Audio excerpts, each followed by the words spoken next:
힘든 날 아마도 피곤하신 분이 많으실 텐데 그럼에도 불구하고 이렇게 하나님이 저를 사모하시고 예배를 사모하셔서 오신 여러분에게 하나님의 큰 은총이 있기를 소망합니다. 제가 이게 징크스라고 하나요? 제가 설교할 때마다 항상 그런 날이에요. 모이기 힘든 날. 아마 제 말씀이 좀 듣기가 그래서 아마 쉽지 않을 겁니다. 여러 가지 이렇게 엎치고 겹치고 이런 게 항상 많을 때 제가 작년에도 눈이 가장 많이 왔던 금요일 날, 그래서 거의 뭐 이렇게 몇십 명 될까 말까 그때도 말씀 전했었는데, 오늘도 비슷한 오늘은 이제 밖에 나가는 날이어서 아마도 아까 오 목사님도 고생하셨다고 하시던데 그런 날이기 때문에 더욱더 말씀 듣기 힘든 날인데도 불구하고 그 사모함으로 오신 여러분을 축복합니다. 혹시 그런 말씀 들어보신 적 있으세요? 눈물과 함께 빵을 먹어본 일이 없고 단 한 번이라도 외로운 밤을 눈물로 지새운 적이 없는 사람아, 그러면서 나오는, 그래서 눈물 젖은 빵을 먹어보지 않고는 인생을 논하지 마라 라고 어느 시인이, 괴테라는 시인이 자기 작가 안에서 얘기한 적이 있죠. 오늘 아마 메시지가 그런 연관성이 있을 것 같아요. 저는 이제 그걸 약간 바꿔서 눈물을 흘려보지 않고 신앙생활을 한 사람은 신앙을 논하지 말라, 이렇게 얘기하고 싶어요. 오늘의 주제가 눈물이기 때문에 그렇습니다. 신앙에서 피할 수 없는 것이 있습니다. 신앙의 과정에서 피할 수 없는 것, 피하고 싶지만 피할 수 없는 것, 바로 갈등입니다. 갈등을 좋아하는 사람 없을 거예요, 그렇죠? 갈등이라는 것은 일종의 긴장하고 그다음에 어떻게 될지 모르는 약간의 불안함과 막연함과 자기의 연약함이 다 드러나는 어떤 그런 상황들인데, 갈등이란 과정을 절대로 신앙생활 가운데 피할 수 없습니다.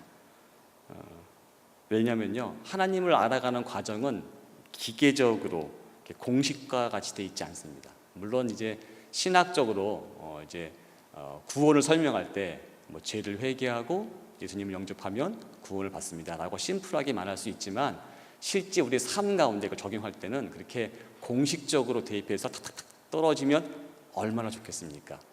그렇지가 않죠. 왜냐하면 저희들은 사람입니다. 인격체입니다. 인격체는 로봇가 아니기 때문에 공식적으로 이렇게 탁탁 답이 나오는 게 아니죠. 그래서 아마도 학교 때는 그 시험을 볼 때 보통 저 때만 해도 이제 사지선다에서 4개 중에 하나 고르면 돼요. 찍으면 하나 맞을 수 있지만 인생에는 사지선다입니까? 요즘에 학교 보니까 오지선다까지 있는데, 제가 볼 때는 인생은 오지선다가 아니라 주관식인 것 같아요. 다 써야지 되는 게 우리 인생인 것 같습니다. 마찬가지로 신앙생활도 정답 1번, 2번 이렇게 해서 획일적으로 얘기할 수 없는 부분이 너무 많은 것 같아요. 왜냐하면 우리가 하나님과 관계 맺는 자로 부름받았기 때문에 그렇습니다. 관계란 건요, 쌍방입니다. 그렇죠? 일방적이지 않습니다. 양쪽이 왔다 갔다 하는 게 있습니다. 그래서 연애해 보신 적 있으시죠? 연애할 때 가장 연애가 잘 될 때는 뭐냐면 한쪽이 한쪽으로 끌려가는 것이 아니라 어떤 텐션, 긴장이 있어야지 건강한 관계가 되고 연애란 것이 가능해집니다. 물론 연애 후에도 가족 생활도 한쪽에서 일방적으로 그 가정에 누군가 끌고 가고 있다면 그 가정은 건강하다고 할 수는 없죠. 서로가 어느 정도 양보할 줄 알고 또 포기할 줄 알고 또 자기가 주장할 줄 알고 이런 건강한 균형들이 있어야지 그런 관계들은 건강하고 건강한 가정이 될 수 있는 것과 마찬가지로 하나님과의 관계에서도 일방적이지 않습니다. 쌍방적입니다. 인격적인 관계로 하나님 우리를 부르셨고, 우리와 하나님과 관계는 그렇게 인격적인 관계 가운데서 성장하고 성숙하는 것이죠. 그러면 이 과정 가운데서 발생하는 게 자연스러운 게 바로 갈등이라는 겁니다. 갈등을 절대로 피할 수 없습니다. 이랬으면 제일 좋을 것 같아요. 하나님이 어느 날 딱 말씀해 주시고 그 말씀대로 순종했더니 다 이루어졌더라. 그러면 너무 좋을 것 같아요. 근데 제 삶을 돌이켜보면 그런 적은 별로 없는 것 같아요. 대부분은 수많은 갈등과 번민과 고민과 생각과 시행착오와 수많은 그 끝에 어쩌다 한번 잘 넘어가서 좋은 결과가 있지만 대부분의 삶은 실패와 어려움과 내가 예상치 못한 상황들 때문에 낙마하고 좌절하고 이런 시간들이 더 많은 것 같습니다. 그래서 오늘 설교 준비하면서 아마 여러분 가운데 인생의 여정 가운데 어떤 단계에 있을지 제가 잘 모르겠어요. 그렇지만 제가 한 인물을 통해서 여러분들이 그 신앙 여정 가운데서 어떤 상황이고 또 그런 부분들을 어떻게 넘어가면 정말 하나님이 동행하는, 하나님이 기뻐하시는 삶이 될 것인가를 조금 살펴봤으면 좋겠습니다. 그래서 아마 성경을 좀 많이 찾아볼 겁니다. 물론 이제 차례대로 갈 거기 때문에 어렵지 않겠지만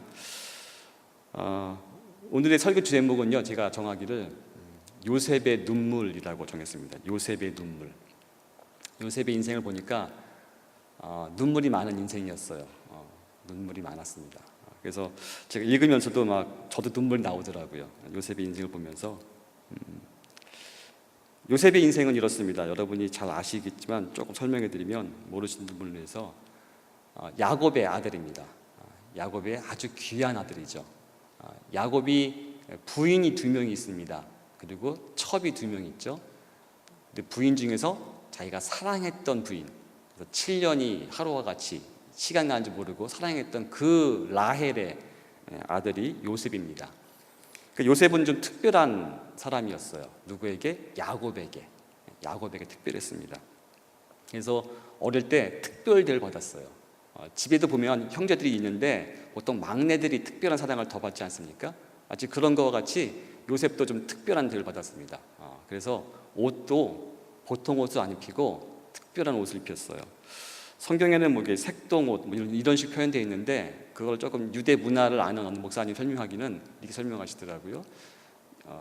요셉이 입었던 옷은 귀족이나 왕족이 입어야 되는 옷을 입었을 거라고 그렇게 설명하더라고요.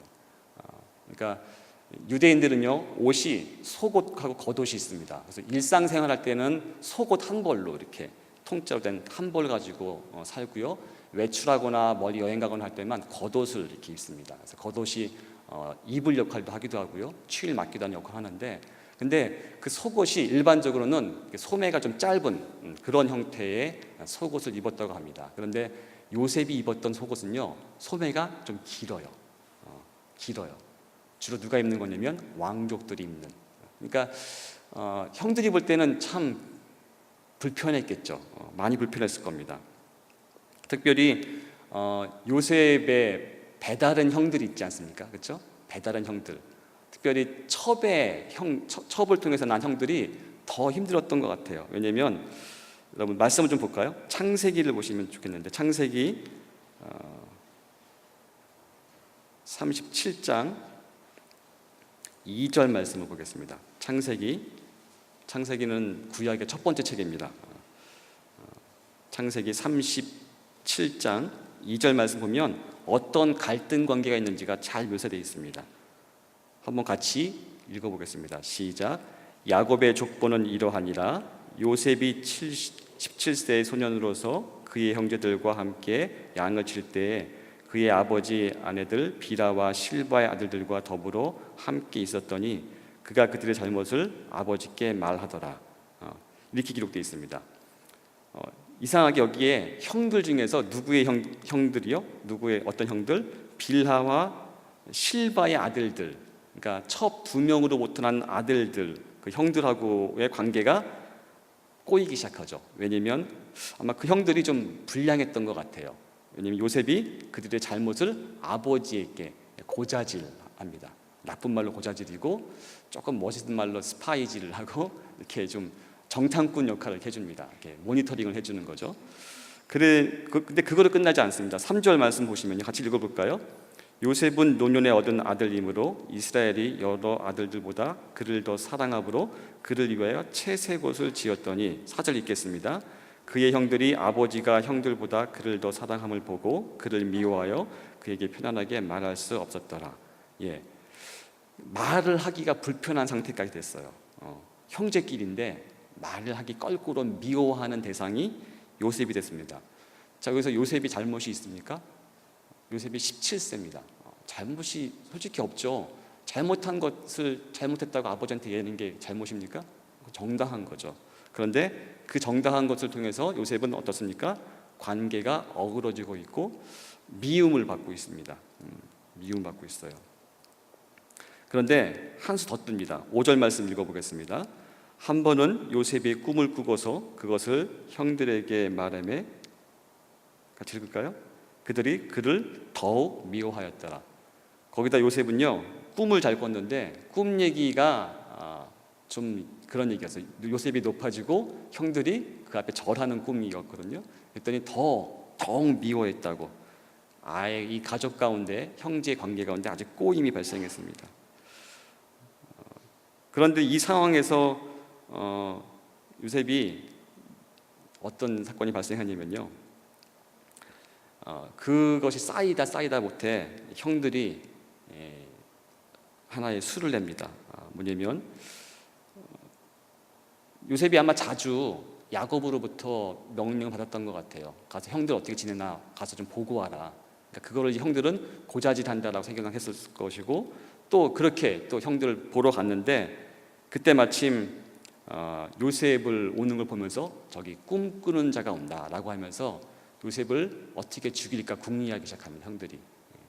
근데 형들이라고 할 때 모든 형은 아니었던 것 같아요. 그 중에 대부분의 형이었던 것 같긴 하지만, 그래서 죽이려고 하는데 그때 이제 결국은 죽이지는 않고 구덩이에 넣게 되고 유다 형의 말을 따라서 이방인들한테 팔아버립니다. 그래서 이집트를 가게 되죠. 그러니까 첫 번째 그 요셉에게 다가온 어려움은요, 구덩이에 던져지는 겁니다. 누구로부터? 자기의 가장 친하게 되는 그 형들로부터 버림받아서 구덩이에 던져지는 것이 요셉의 17세 정도의 10대 때 벌어진 사건입니다. 참 요셉의 마음이 참 힘들었을 것 같아요. 그렇죠? 어떻게 형들이 나를 이렇게 팔아버릴 수 있을 것인가. 그래서 결국은 요셉은 이집트로 팔려갑니다. 팔려가서 보디발이라는 경호대장, 그러니까 성경에 친위 대장이라고 있는데 보디발에 팔려서 그 집에서 이제 일을 하게 됩니다. 노예로서 일하는 거죠. 그래서 그 당시에 일을 참 잘했던 것 같아요. 성경 기록 보면 하나님께서 범사에 형통하게 하셨다라고 했고, 결국은 보디발의 집에 있는 모든 것을 다 요셉에게 맡깁니다. 다 위탁을 했죠. 그랬더니 보디발의 모든 소유에 하나님의 모든 복이 임했다라고 성경은 기록하고 있습니다. 그런데 여기서 끝나지 않죠. 요셉의 약점이 있었습니다. 뭐냐면요, 요셉은요 용모가 준수하고 잘생긴 미남이었어요. 그래서 어떻게 합니까? 보디발의 아내가 마음에 쏙 들어했습니다. 그래서 그 다음부터 추근되기 시작합니다. 어떻게 합니까? 나와 같이 동침하자. 날마다 했다고 성경 기록합니다. 날마다 여인이 끈질기게 노력합니다. 결국 요셉은 선택하는 게 뭐냐면 내가 하나님 앞에 죄를 지을 수 없다라고 얘기하고, 그 다음에 나중에는 같이 있지도 않았다라고 성경 기록합니다. 아예 도망갈 생각을 하고 있는 거죠. 그러다 어느 날 기회가 왔습니다. 보디발 아내와 요셉만 있는 상황이 됐던 것 같아요. 아마 보디발 아내가 기회를 만들었겠죠. 이번에는 아예 옷을 잡고, 못도망을 잡고 나와 같이 동침하자, 나와 같이 자자라고 얘기합니다. 그때 어떻게 합니까? 요셉이 옷을 붙잡고 있으니까 옷을 벗어둔 채 도망 나갑니다. 달려나갔다고 성경 기록하고 있습니다. 그때 이 자기의 욕망을 못 채운 보디발의 아내는 성희롱죄로 이제 요셉을 고소하는 거죠. 얘기하기 시작하고 자기 남편에게 얘기해서 결국은 요셉은 인생의 두 번째 구덩이에 빠집니다. 참 힘들었을 것 같아요. 첫 번째 구덩이에서 나왔나 싶었더니 두 번째 구덩이에 빠집니다. 창세기 40장 15절 말씀 한번 읽어볼까요? 창세기 40장 15절 말씀 보면요, 요셉이 그런 표현을 합니다.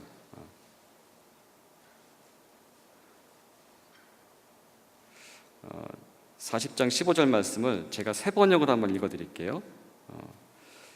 나는 히브리 사람이 사는 땅에서 강제로 끌려온 사람입니다. 그리고 여기에서도 내가 이런 구덩이 감옥에 들어올 만한 일을 하지 않았습니다. 그러니까 구덩이라는 표현을 쓰고 있어요. 계속요. 그러니까 아마 감옥이 처음에 빠졌던 첫 번째 구덩이와 비슷했는지는 모르겠지만 제가 볼 때는 그런 부분도 있겠지만 상처가 있는 것 같아요. 내 인생의 망가짐 첫 번째 게 어디죠? 구덩이였어요. 그런데 구덩이에 나왔는데 다시 또 어떻습니까? 잘 되다가 구덩이에 또 빠졌습니다. 마음이 어떨까요? 참 힘들었을 것 같아요.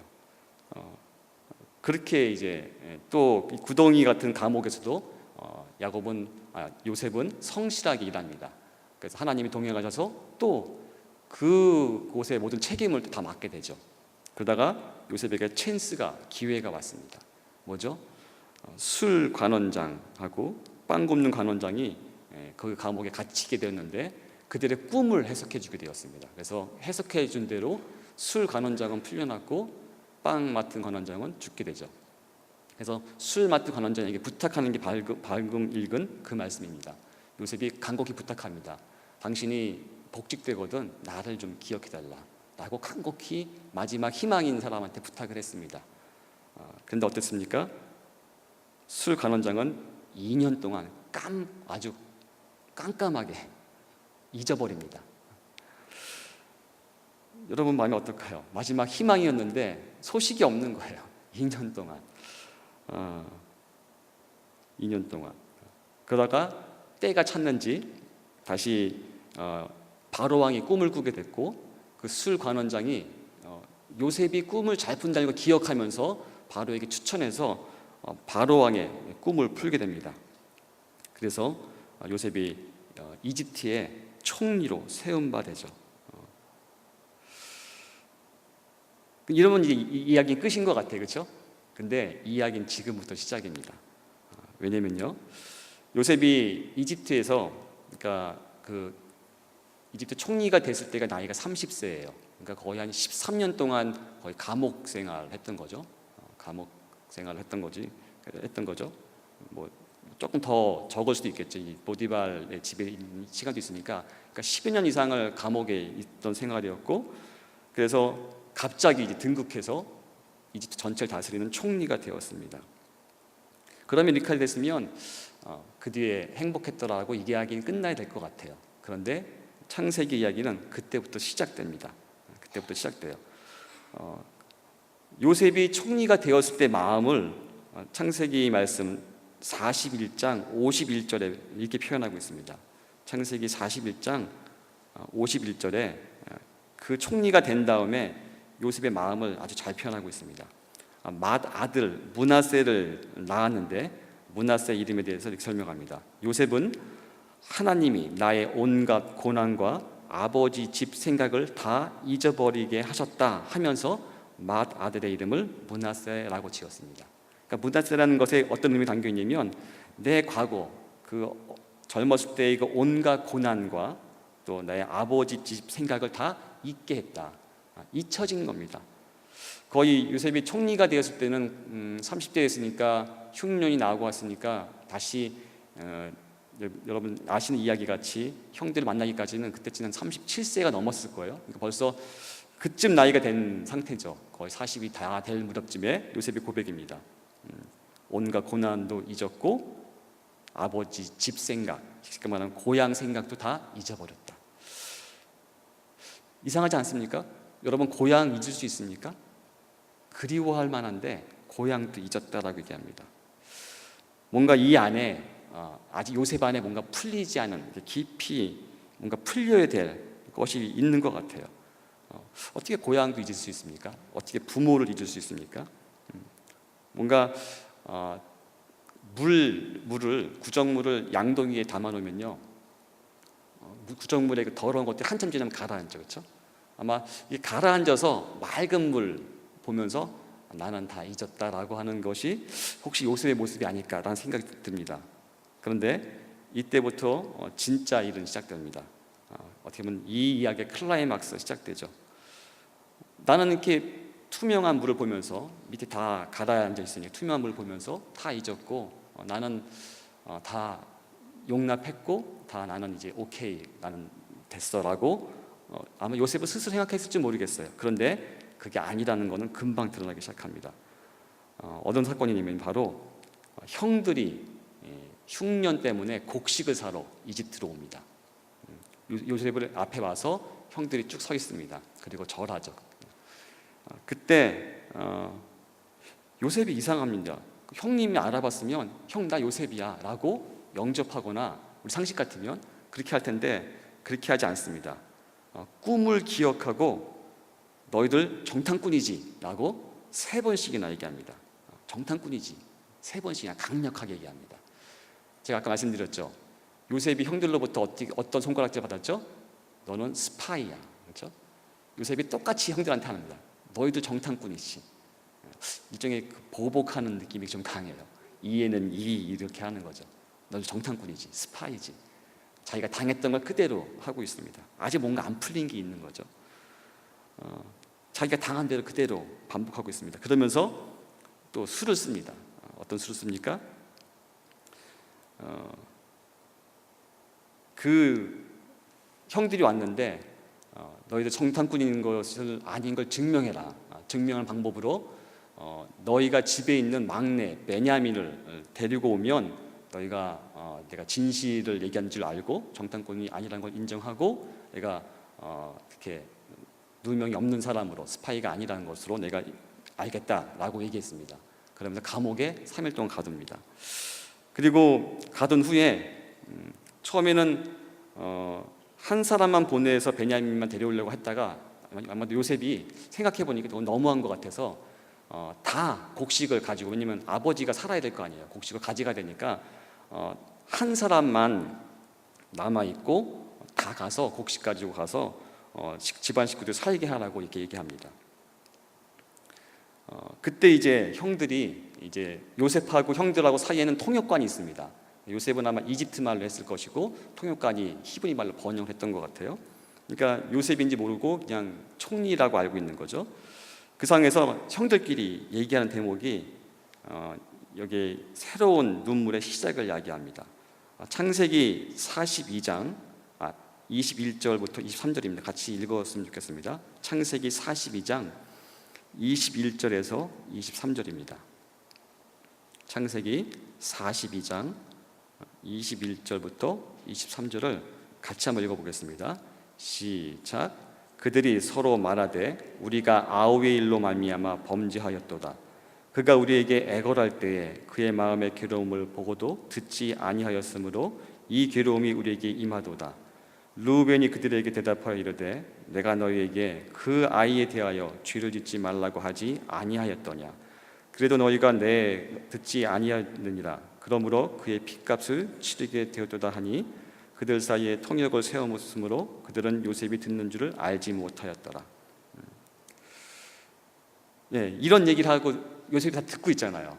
그러면서 요셉 안에 2가지가 풀리기 시작합니다. 첫 번째로 아마 요셉의 숙제가 있었을 것 같아요. 뭐냐면 형들이 나를 왜 팔았을까? 주동자는 또 누구였을까? 아마 그런 어떤 무슨 연유로 나를 그렇게 했을까? 그리고 아마 시간이 지나면서 아마 형들이 다 자기가 한 그 죄악들을 잊고 아마 잘 살고 있겠지. 나는 잊혀진 인물일 거야 라고 아마 뭔가 체념한 마음이 있었을 것 같아요. 근데 그렇지 않다는 걸 지금 대화 속에서 느낀 거예요. 첫 번째로 르우벤이 큰 형이잖아요. 르우벤이 하는 말 보면요, 뭐라고 합니까? 그러기에 내가 그에게 못할 짓을, 그런 죄를 짓지 말자고 하지 않았느냐라고 책망하는 말이 나옵니다. 왜냐하면 앞에 다시 돌아가면 37장에 보면 르우벤은요 어떻게든지 요셉을 살리려고 했어요. 살리려고. 그래서 요셉을 살려서 야곱에게 어떻게든 데려가려고 애를 썼습니다. 근데 요셉이 없는 사이에 유다의 주동으로 팔아버리게 됩니다. 그래서 아주 안타까운 상황이 됐거든요. 그러니까 아마 요셉은 그 얘기를 들으면서 르우벤, 장자인 르우벤 형이 나를 팔지 않았구나, 그 마음을 느꼈던 것 같아요. 그래도 우리 형 중에 맏형이 나를 팔았으면 그런 오해가 있었던 것 같아요. 근데 그게 아니었다라는 어떤 그런 것이 하나 풀렸고, 또 하나 형들이 나를 팔아놓고 잘 살았겠지라고 했는데 아니었어요. 뭐라고 했습니까? 우리가 죄값을 치르는구나. 그 20년의 시간 동안 그 자기가 잘못 저지른 죄값 때문에 어땠습니까?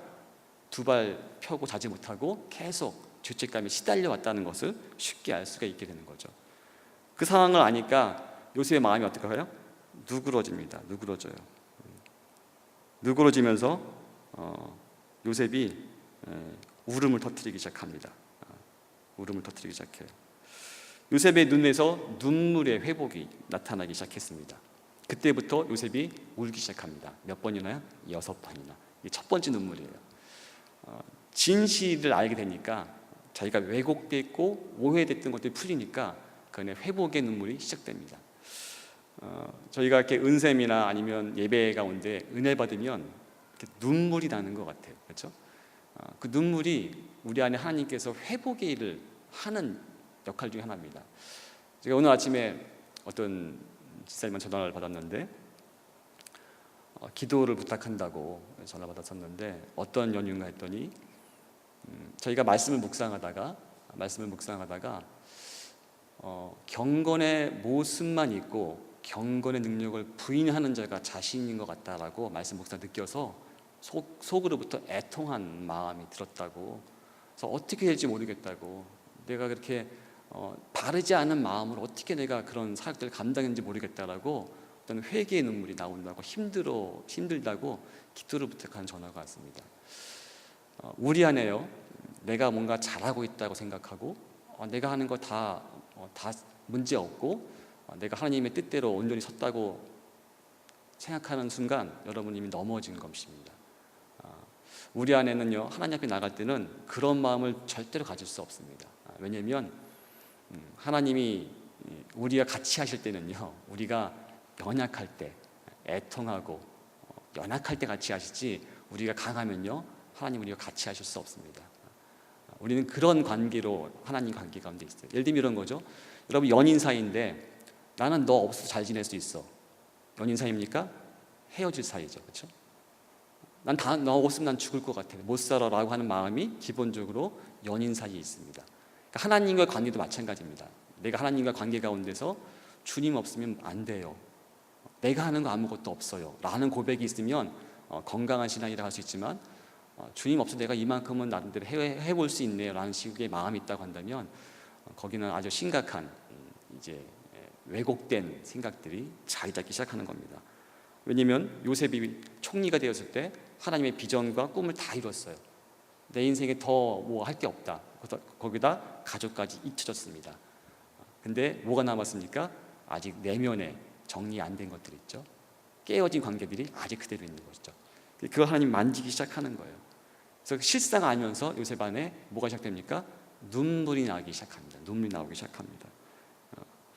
그래서 이 눈물은요 계속 이어집니다. 두 번째 눈물은요 창세기 43장 30절에 나오는데 누구냐면 자기의 라헬을 통해서 요셉과 동생 베냐민이 있는데 그 베냐민을 만나게 됩니다. 베냐민을 만나게 돼요. 그래서 20년 만에 20년 이상이 됐을 것 같아요. 대충 보면 자기 친동생을 20년 만에 만납니다. 그러면서 가족 상봉에 그런 자기의 정을 나누는 나오죠. 43장 30절에 세 번역으로 이렇게 표현하고 있습니다. 요셉은 자기 친동생을 보다가 마구 치밀어 오르는 형제의 정을 누르지 못하여 급히 울 곳을 찾아 자기 방으로 들어가서 한참 동안 울고 한참 동안 울었다고 표현해요. 눈물이 터지기 시작한 겁니다. 눈물이 터지기 시작한 거예요. 근데 이제까지도 요셉은 형제한테 자기 정치를 숨기고 있습니다. 그리고 더 술수를 써요. 어떻게 쓰냐면 곡식에다가 가져온 돈도 집어넣고 다시 돌려보냅니다. 그리고 거기다가 베냐민 집에는 특별한 은잔을 집어넣습니다. 이 은잔은 아마 귀중했던 것 같아요. 그 총리가 마실 때 쓰거나 점칠 때 쓰는 것이 편한 거 보면 아주 중요한 잔인데 그 잔을 베냐민 그 집에다 집어넣습니다.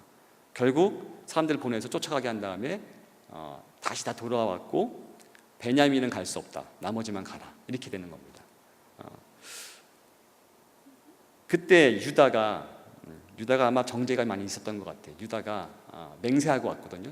야곱한테 내가 베냐민을 다시 못 데려오면 이제 내가 책임을 지겠습니다. 뭐 이러면서 설득해서 베냐민을 데려왔는데 못 데려가게 되는 상황이 되니까 유다가 애통하면서 변명을 막 합니다. 우리가 베냐민을 다시 안 데려가면 우리 야곱 아버지는 돌아가실 겁니다. 그 충격으로 제발 부탁하니 계속 간곡히 부탁합니다. 그래서 45장을 좀 읽어보면 좋겠습니다. 45장 1절 2절인데요. 그 얘기를 들은 요셉은 이렇게 합니다. 창세기 45장 1절 2절 같이 읽어보겠습니다. 시작. 요셉은 북박치는 감정을 억누르지 못하고 자기의 모든 시종들 앞에서 그만 모두들 물러가라고 소리쳤다. 주위 사람들을 물러나게 하고 제가 3번 읽었군요. 다시 같이 읽을게요. 시작. 요셉이 시정하는 자들 앞에서 그의 정을 억제하지 못하여 소리질러 모든 사람을 자기에게서 물러가라 하고 그 형제들에게 자기를 알리니 그때 그와 함께한 다른 사람이 없었더라. 요셉이 큰 소리로 우니 애굽 사람에게 들리며 바로의 궁중에 들리더라. 결국은 이제 그에게 북붙여서 자기의 하려던 그 계획을 포기하고 정체를 드러냅니다. 내가 당신이 팔았던 그 요셉입니다라고 웅엉 울죠. 얼마나 크게 울었냐면 바로의 궁중에서 다 들릴 정도로. 그러니까 울음의 강도가 어떻습니까? 점점 커지죠.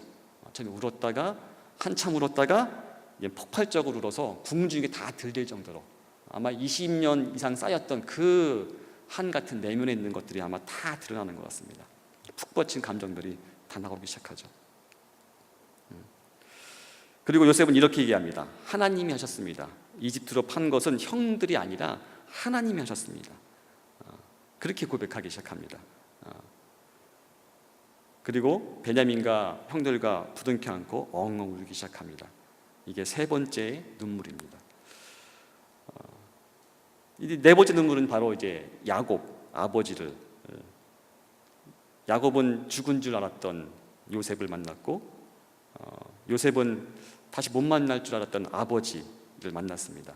그래서 4번째 눈물을 다시 만난 아버지의 관계에 한참 웁니다. 한참 울어요.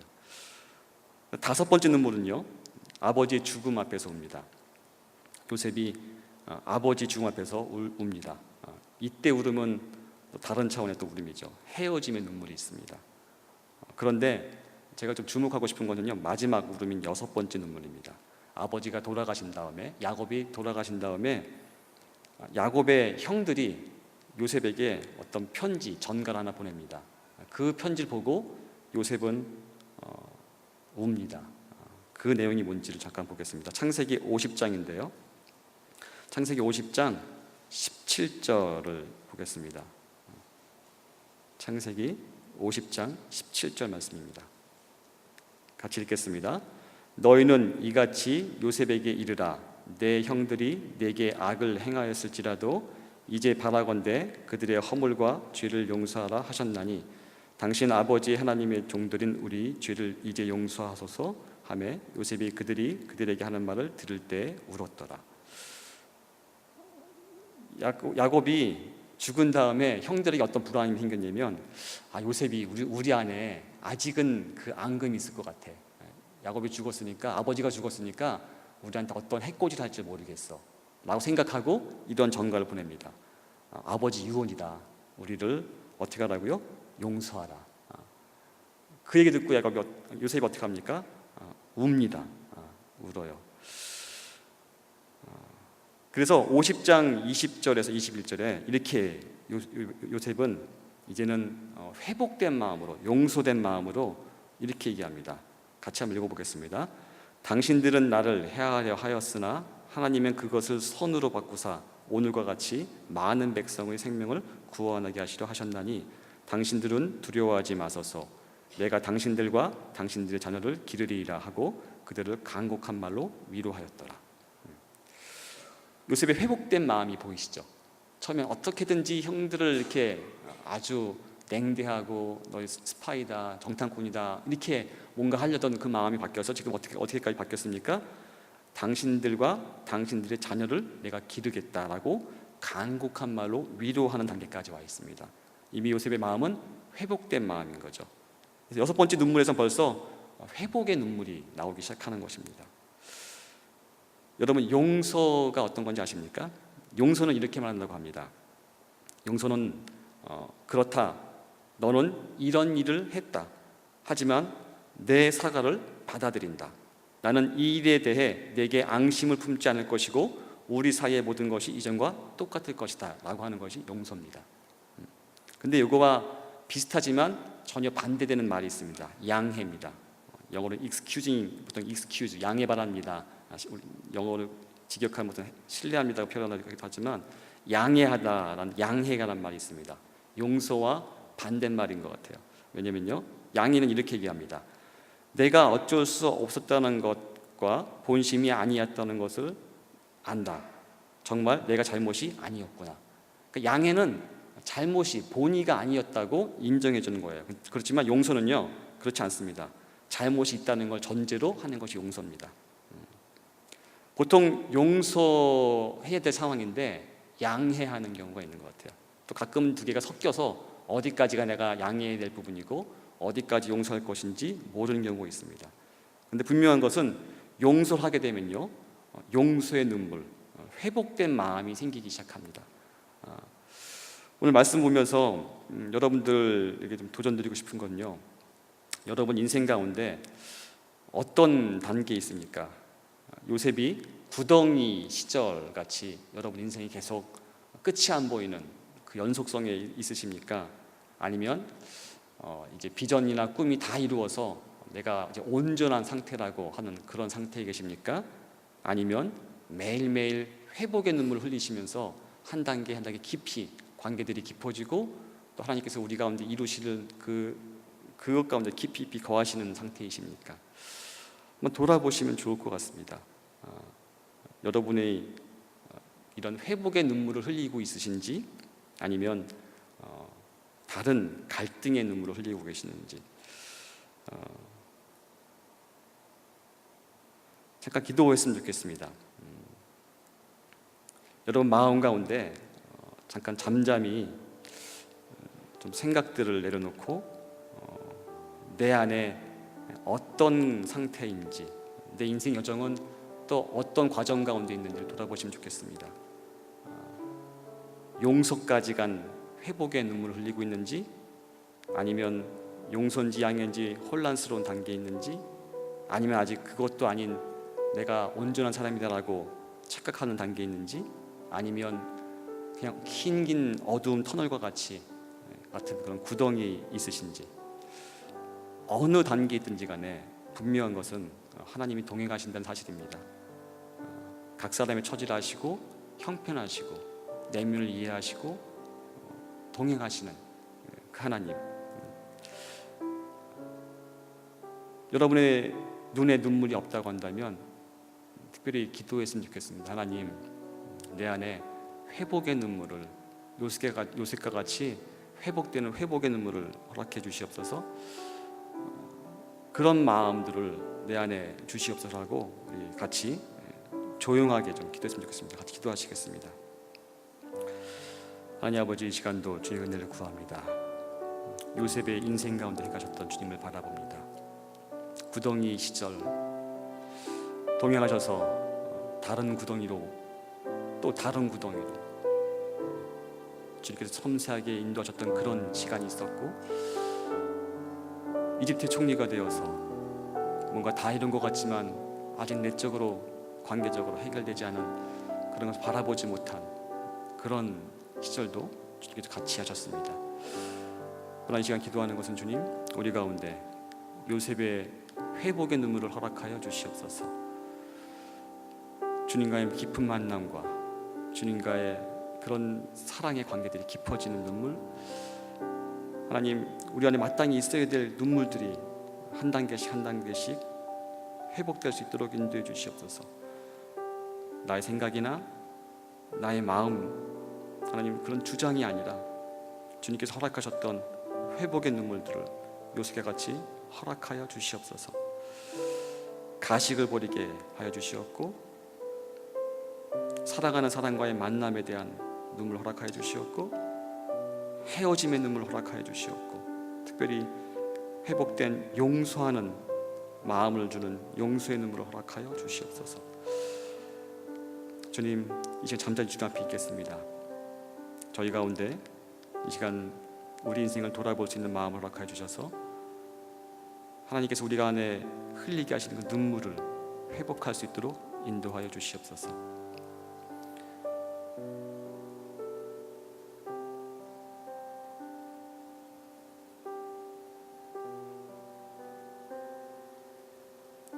잠잠히 주님 앞에 있으시겠습니다.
여러분 마음 가운데 어려움이 있으십니까? 눈물이 메마른 어려움이 있으십니까? 용서하지 못하는 어려움이 있으십니까? 내가 어떤 상태인지 모르는 어려움이 있으십니까? 이 시간 좀 찬양하면서 주 앞에 나가길 원합니다. 마음속에 어려움이 있을 때, 마음속에 어려움이 있을 때 주님 내게 먼저 오사 내 마음을 만지고 나의 마음을 만지고 하나님의 사랑은 나의 모든 걸 덮고 날 안아주시고 나는 그때 주님을 아버지라 부릅니다. 우리 찬양하시면서 여러분의 마음들을 여시면서 고백하시면서 은혜를 구했으면 좋겠습니다.